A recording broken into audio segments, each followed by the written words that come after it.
In this brief video, I'll show you how to clean your engine bay quickly, safely, and effectively. This engine certainly wasn't very dirty to begin with, but I knew I could get it cleaner. This is me starting by using a trash bag to cover up the exposed battery in the corner. Not absolutely necessary, but I just wanted to be extra safe here to avoid getting any water in the actual cells through the openings in the top of the battery. I'd usually cover the alternator too, but here it was already covered by the plastic panels that Lexus likes to cover everything with. You'd obviously also want to cover an aftermarket cold air intake if you have one. All the connections and parts are watertight in any car made after about 1990, assuming all the hoses and clamps and everything are in decent shape. Again, just being extra safe here on this one. Your mileage may vary quite literally, so I'm not responsible if you damage your vehicle. Also, make sure the car has been sitting with the engine off for at least 2 hours. You don't want to spray cold water on a hot engine to avoid any expanding and contracting, which could crack something. So I'm using a blue can of gunk engine cleaner. You could also use a general degreaser, but I like the foaming action of this one. I'd usually hit the underside of the hood as well, but this one was already perfectly clean from a previous detail. The spray cleaner is easy to use and it foams up nicely, which gives you some visual feedback of where you've sprayed, and it allows it to cling on to vertical surfaces a little more. Notice how I'm using multiple angles to get all the sides of the engine parts. It's going to start breaking down all that dirt and oil and grime. It smells horrible, so you know it's going to be a great cleaner. You want to wipe off any overspray from the paint, headlights, and windshield, so here's me doing that. Here I'm grabbing a variety of brushes to get a little agitation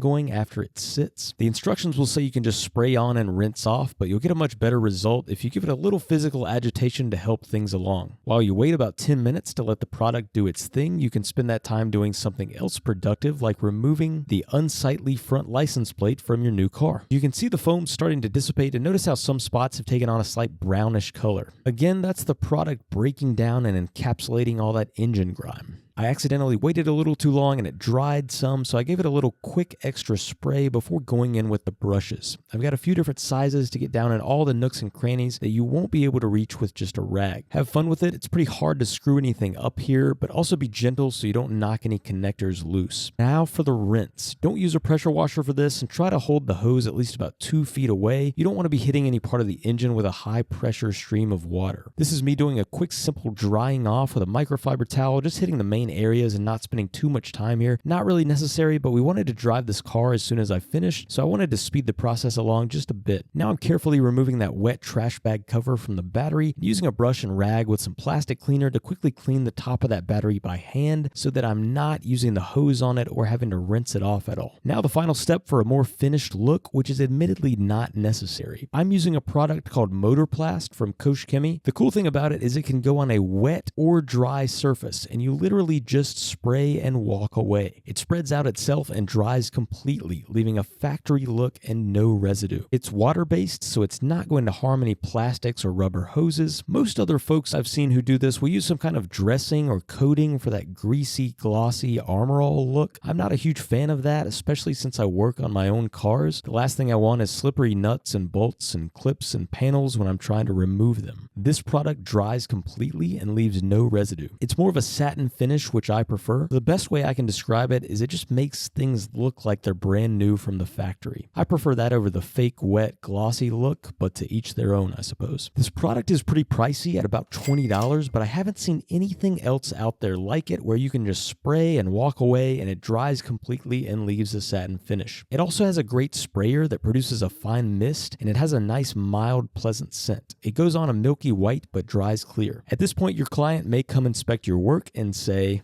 Clean ain't. Get that engine looking good. Come back an hour later and here's the end result. I think it turned out great. Let me know what you think in the comments. I'll provide links to all the products used in the description below. Thanks for watching.